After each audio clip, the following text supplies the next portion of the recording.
Today's guest, Célia Sauthier.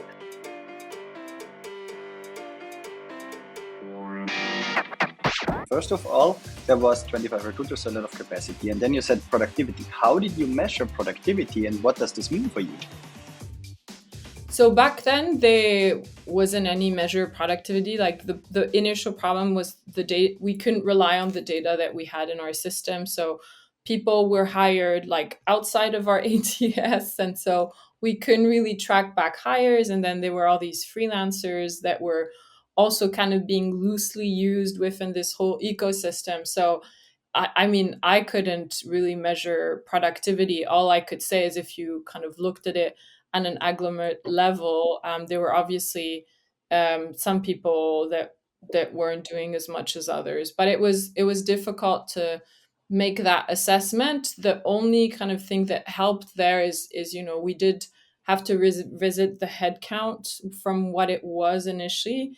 And then it was no longer we're hiring 500 people, but it's maybe half or less. And okay, so the team that was built to hire 500 people is not going to have to hire a lot less. So that's kind of what led us to really have to downsize that team significantly. But yeah, it just was impossible to really measure productivity. Now it's a different story, but we're talking about back then, and back then it was really challenging to do that. How is it now?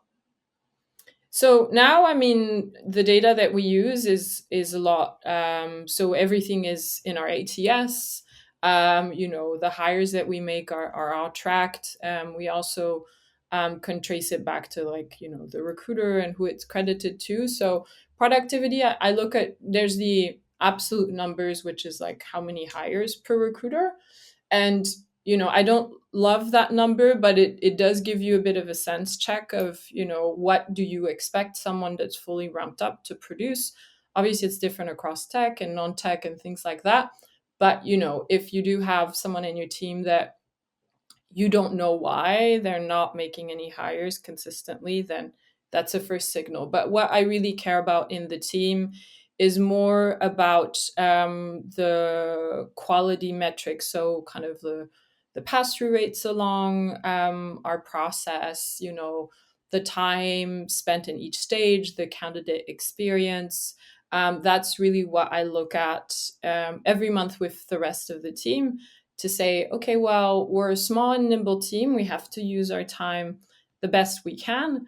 And so the best way to kind of optimize for that is making sure that, the candidates we speak with and the candidates we decide to pass through, they're going to do well at the next stages so that, in terms of efficiency and time, it is something that helps us also be more productive in that way. And also looking at our channels, which channels, we get the biggest bang for our buck, employee referrals. Maybe for some jobs it is LinkedIn sometimes. Maybe it's, other channels out there. Maybe it's sourcing only. In that case, does it even make sense to publish the role? We always publish the role, but, those are kind of some of the questions to look at also in terms of productivity. Yeah. Célia and I talked about the quality of hire, how to transition from an environment where you cannot rely on data to an environment where you can backwards plan, forecast scientifically what is possible, what not, and why. And along the way, we also philosophized and discussed what quality of hire could mean, what it means for Moss, what it meant for maybe Amazon, and what was really important in terms of considering when measuring and interpreting it. So I think it's a very, very valuable episode with very specific stories, specific insights, and just super useful for everybody in talent acquisition. Then you can build trust, and then you can spend less time communicating and more time just getting shit done. Then I went home and thought about this sentence. We basically put it on the table. Hiring takes time. People are trained. How to objectively judge certain situations. It's very, very, very, very hard to change things. That was the learning. Entrepreneurs with empathy. To the people side. Great to have you finally on my show, Célia. So I think we met 2 years ago at a dinner organized by Ashby. Then we always met somewhere, never really did a podcast. Then we also did a dinner, which I organized, where we recently just met again. I saw you in a lot of events, and now we are finally here talking about quality of hire and what to measure, what to not measure, and why. And I really love the background you have as well for that. But maybe we can start with a short introduction by yourself to give us some context first. Yeah, for sure. Yeah. Super happy to spend a bit of time with you on this podcast for sure. So in terms of my background, maybe let's so I'm originally from Switzerland. I'm from like the French speaking region, but I haven't lived in Switzerland for about 8 years, and that coincides a little bit with kind of when I got into recruiting. So I moved to London. Felt like I needed a bit of a breath of fresh air and kind of move from Geneva to London, and then I joined Amazon there, and I was working in tech recruiting in the crazy days of that time where we were having, I don't know, 40 interviews per week. We were going on to these interview events abroad. It was really exciting, but it was it got to a point where it was a bit always the same thing. You kind of rinse and repeat. You're always hiring the same software development engineers. It's very high volume. So at some point, I wanted to kind of shift my focus on more of like a hands-off role. So I moved internally within Amazon to a program manager role, which is typically kind of a group of people that roll out, I don't know, automation or change management programs across the company. Did a little stint actually, because it was during COVID that I kind of made that move where I joined this COVID task force at Amazon where we had to essentially build and hire anything needed for a lab to test frontline employees. So got a bit of a taste for like the startup speed because we essentially did all of that in 3 months because we needed to kind of test all frontline employees at Amazon, and then kind of got back into the normal rhythm of Amazon and felt, after a while, I had learned a lot, but I needed a bit of a change of scenery, and moved to Berlin, joined a startup, which is Moss. I'm still with Moss. I'm 2 years in, and started with recruiting operations. At the time, the company had not really any interview processes, not really any checks and balances in terms of like the headcount planning. So I kind of rolled that out, and then started kind of heading the TA team, which is my current role. So I'm managing the talent acquisition team at Moss in Berlin, small team of 6 people, and yeah, that brings us to today. Yeah, I think also Moss really scaled up from zero very rapidly back then, right? Wasn't that the case that you really hired crazy?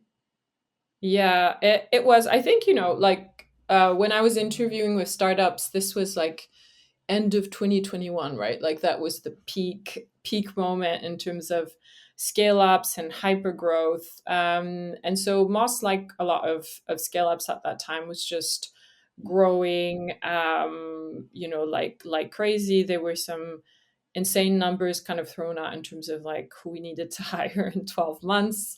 But there was a deliberate focus on having someone in recruiting operations to kind of set the foundation in order for that to scale. But it was already a bit too late, I think. So when I joined, it was already really big, and it was kind of on this trajectory where, like a lot of other companies, had to course correct. And so since then, it's a totally different company. Like honestly, I mean, obviously, a lot of people have left, and a lot of new people were hired. But also, how we operate, it's so different. We really, for example, our interview process, we call it attribute based, but it's like skill based hiring, right? So we have like intentional set of skills that we assess in the interview process.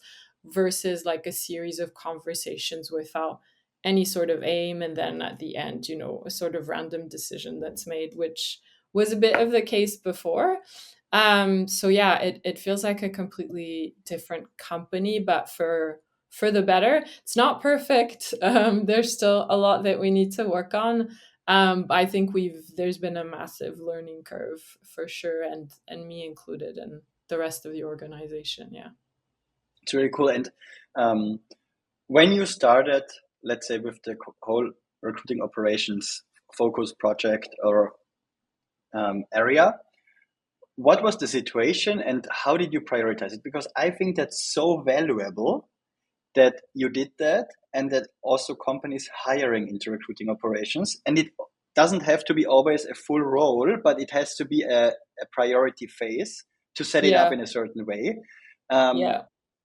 What did you find, and what did you then end up doing? Yeah.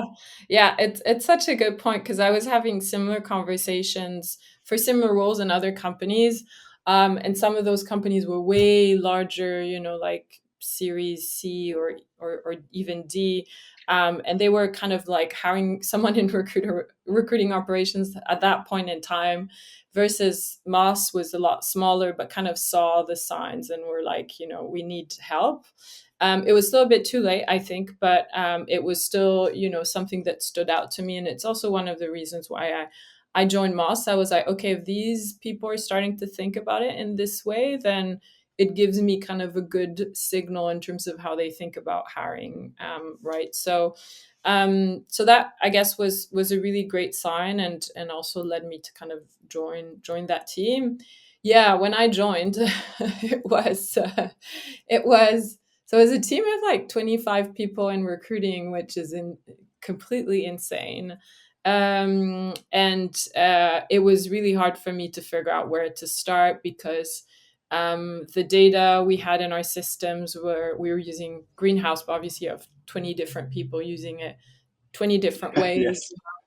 All these verticals, we had like commercial, international, like all of them were doing their own thing in terms of how they were structured and how they would organize work and things. So yeah, it took me a while. And honestly, when I joined, I also, my manager wasn't there. So I was kind of like thrown into it, which sometimes is the perfect way to start. But yeah, it was super challenging. Also, I had only worked in big corporations, so it's already a learning curve when you go from like a big corporation to startup. But when you join a startup that's kind of like peaking, and you're trying to build a roadmap for something that has never existed, no one knows what recruiting operations is in a startup, at least at that time.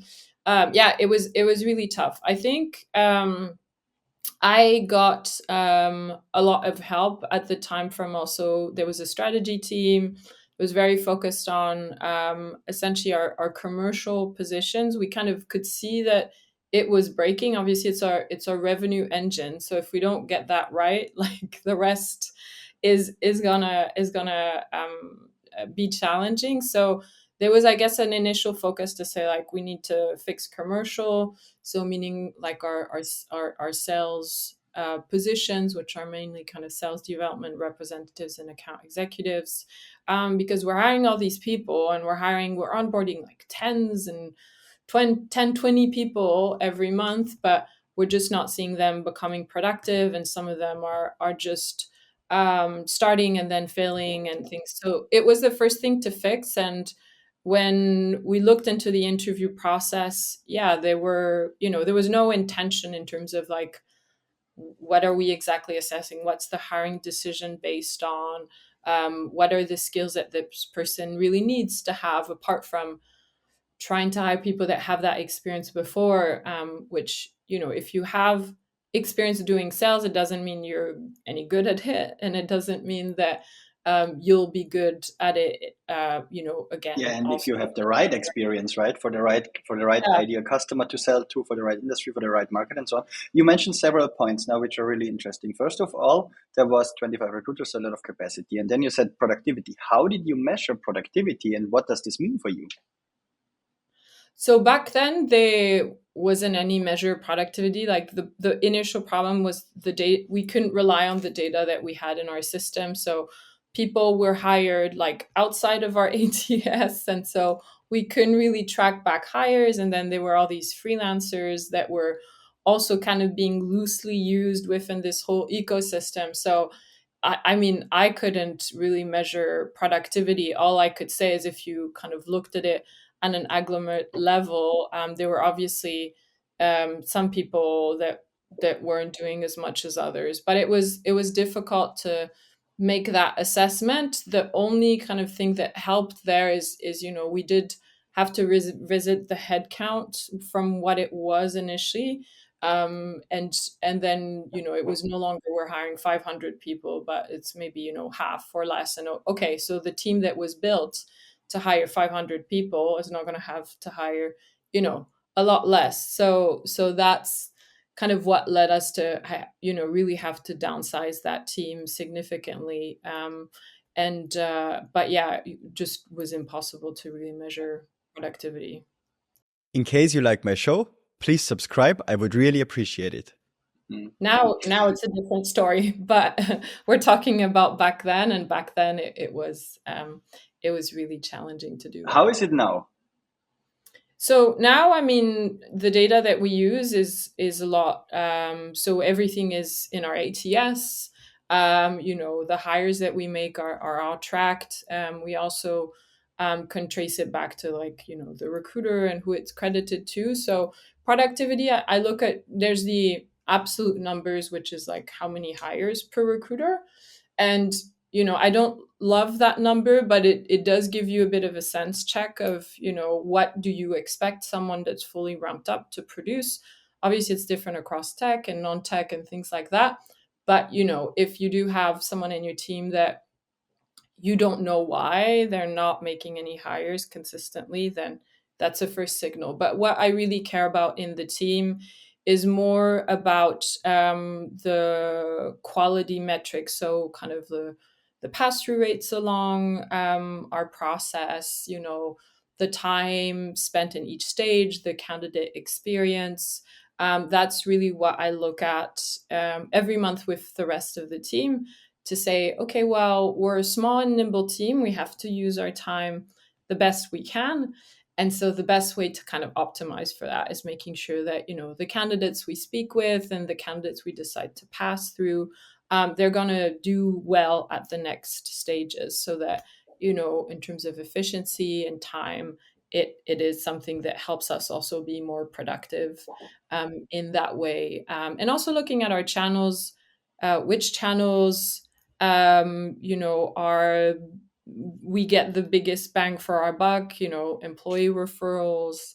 Maybe for some jobs it is LinkedIn sometimes. Maybe it's, other channels out there. Maybe it's sourcing only. In that case, does it even make sense to publish the role? We always publish the role, but, those are kind of some of the questions to look at also in terms of productivity. Yeah.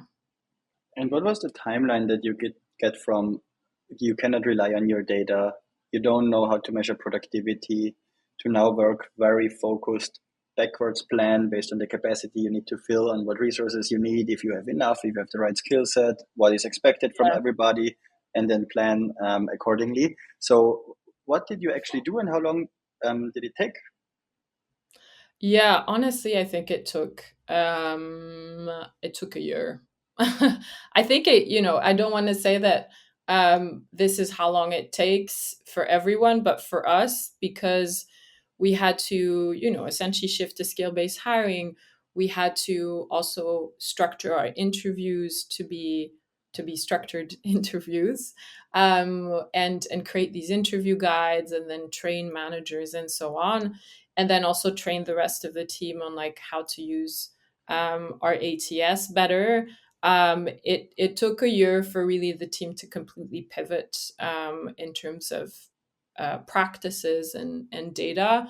So that's our personal story. I'm sure you can make that pivot a lot quicker, but we had a lot of things to fix to help us also get there. I think there's the data problem.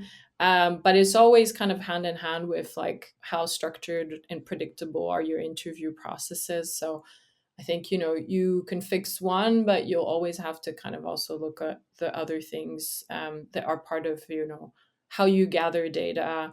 What do you do with that data? If you have a consistent interview process and you have more or less the same stages, it's a lot easier for you to kind of make these working backwards plans because they're similar across most of your roles, and you can kind of look at them and compare them across different roles as well. Whereas if you have every single role has its own version of an interview process, it's a lot more difficult. Yeah.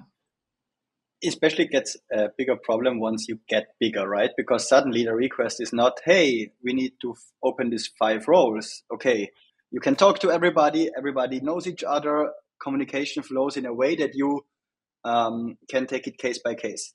Once the request is, oh, we actually need 500 more roles, then you need to understand on a macro level or overall, what does it mean in terms of interview capacity? What does it mean in terms of also maybe onboarding capacity? What does it mean in the budget? How many recruiters need to be allocated where? How many managers do we have? How many recruiters do we have? What's the pass-through rates, right, to backwards plans? When do we need to kick off which role? How long does it take to kick off? How long does it take for a candidate to enter the funnel? How long are the candidates in the funnel? And how many do you need to end up with a certain number you need to hire, and when are they starting, and when are they onboarding and onboarded and ramped up, right? So that's then a different way. And if you don't have one process where you say, at least for certain role groups, it's similar and identical, and everybody is trained on the same level, you just will fail. Yeah. So sometimes just the path to like, recruiting metrics or data is actually one of, a lot of other things that need to happen for sure. So yeah, it's not easy, and it's not like a quick fix for sure. And then you need some checks and balances. Like also we have a weekly kind of audit of our data. So if there's like stuck that have like candidates that have like fields that are empty or are in a stage for more than like 2 days, then we have these alerts to kind of be like, let's just keep it clean. We have we changed ATSs over time. So we used to call this, and this is actually someone that used to be in my team that kind of coined the term, but we had, we called it Greenhouse Cleanhouse Fridays. And now we call them tidy Ashby Fridays. So we use the Fridays that makes sense to clean up our queues and make and sure that. How did you incentivize your team that they understand that this is valuable? Because I saw this in many companies being the case, like admin or clean up, power hour or whatever it is. And then it was more a bit the annoying hour. You need to spend time, and the blaming hour, and this person missed that, so you feel bad, right? How did you make sure that people like to it and also see the value in it? Yeah, that's a great question. I'm pretty confident that when we started doing that there was probably the messaging and how we positioned it was probably not clear enough to recruiters. I think it's when you start kind of using this data and you kind of discuss it as a team, and you look at it every week and you look at it every month. So we have this kind of like weekly cadence of looking at these pass-through rates. High level, we don't spend hours on it, but we kind of look at it every week and we comment on it. And then we have our review every month to look at them. Like, I think when the team starts seeing like, okay, well, this is what we do with this data, it's then something that we discuss. Like there's an imperative there to work off something that's accurate, because there's also a bit of, I guess, accountability on the line. If you have your pass-through rates that are out there in the open, you want to make sure that they're like really correct. And nothing is more annoying that if you're a recruiter and I'm still hands-on, and you look at last week you had 3 intro calls and you're like, no, I had 10, and this is my actual pass-through rate. Like I think it helps with understanding the value of it.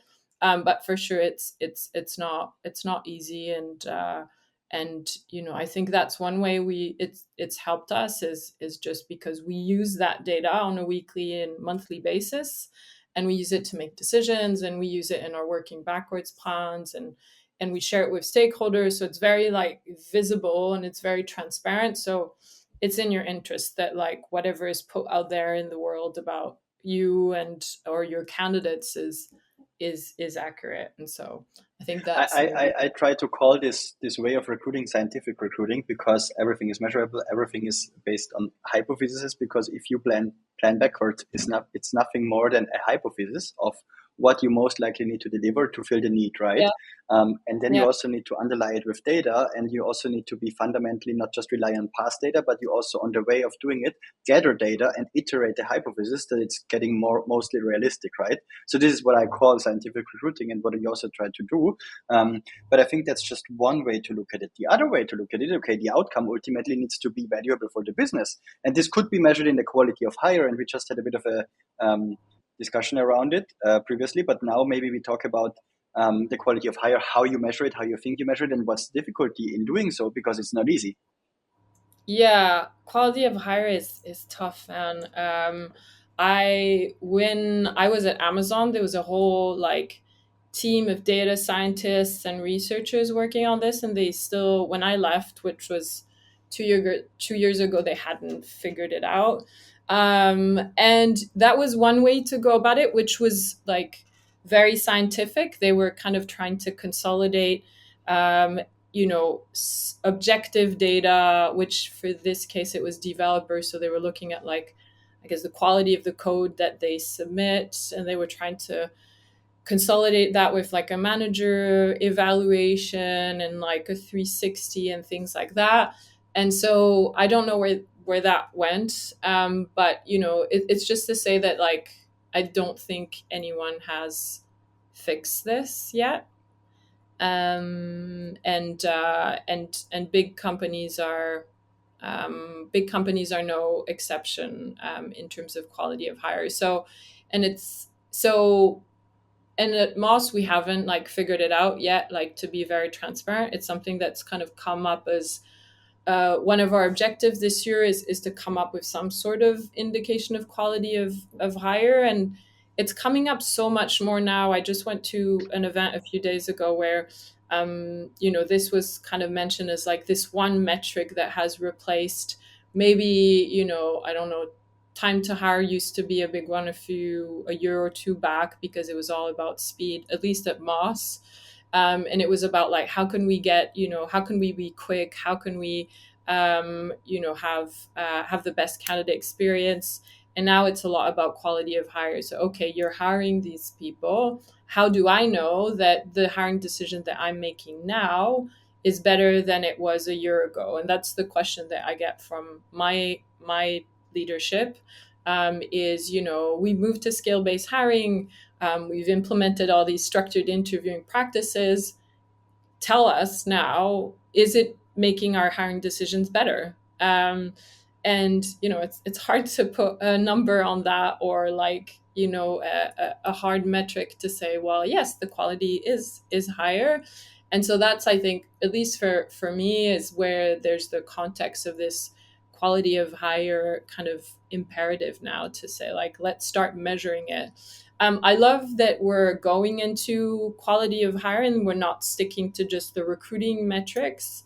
So I love that we're talking about like hiring people that can be successful, hiring people that bring something to the organization, and not just fixated on our recruiting processes. Same with attrition, by the way. Like, it's not to say that it should always be attached to recruiting and recruiting is accountable, but we should be always thinking about like the impact we have as a TA team in terms of who we bring in and how they're successful and so on. In case you have any feedback or anything you want to share with me, please send me an email on thomas@peoplewise.com or hit me up on LinkedIn. And in case you really enjoy the show, please subscribe. I would really appreciate it. And So also, I think a big aspect are the managers, right? Because they ultimately make the hiring decision, and they then also lead the people. And I think that's an aspect which should be way more holistically considered in the whole employee journey, independent from just recruiting only, but also then the overall life cycle of an employee. And I think yeah. this really needs to be intertwined. And companies that have good management, I think, do way better in recruitment, if they also have, of course, a recruiting culture and so on. But this is usually part of manager's job, to recruit and to hire, right? And to get the best people, and then to also really find a way on how to find them and retain them, ultimately, that they have a certain value for the overall company. And this is hard, it's tough. And I think if it's not holistically going well, then it's a problem, and you cannot blame recruitment for a bad hire, for instance. Of course, it should be responsibility there, but it should not be a blaming. Yeah, for sure. We're there to, to guide them towards the best outcome and bring in best practices, but there's shared accountability for sure. And so I do also, I don't like also the term of like quality of hire, because it's, it's not just about hiring, right? It's about like how this person was onboarded. Also, how did the hiring manager get to this hiring decision? So I don't love the term either, because it's the quality of the hire versus, I guess, the quality of not just hiring, but the onboarding and the scope of the role and the manager involvement and so on. So And the constraints you have. Yeah, exactly, as well. Yeah. So where we are starting, and this is still kind of very early days, but we first want to figure out like what is quality for Moss. What is a quality hire? Is it someone that does the job better than people that are in that role, or is it someone that has skills that no one has in the organization, or is it someone that brings something that we don't have in terms of, I don't know, perspective or culture or whatever? So I guess it's we have to start with that, and then we also have to start with what is a quality, like what is quality in a product manager role versus like an SDR. It's not the same thing, and so it's quite hard to kind of find a sweet spot between, I guess, a simple way of assessing quality of hire, but also one that has the nuances of an SDR versus a product manager. So that's what we're trying to figure out now. We also, to your point around like people managers, we also know that if we send them a survey now and ask them like, are you happy with your hire, we're not going to get anything that's insightful. So how do we get this data, and then what do we do with it, is also a big part of where we are now. It's just like we're in this discovery phase and scoping it out, because there's so many questions that you kind of need to get a bit of clarity before you go out into the open and ask managers or send them a survey about quality of hire. I know there's some tools out there that kind of offer that function, but for us, it just wouldn't work to just send this survey. Managers need a bit of education on it. And we need also to learn a bit better, like how they would assess this quality. And it needs certain validation, in my opinion, right?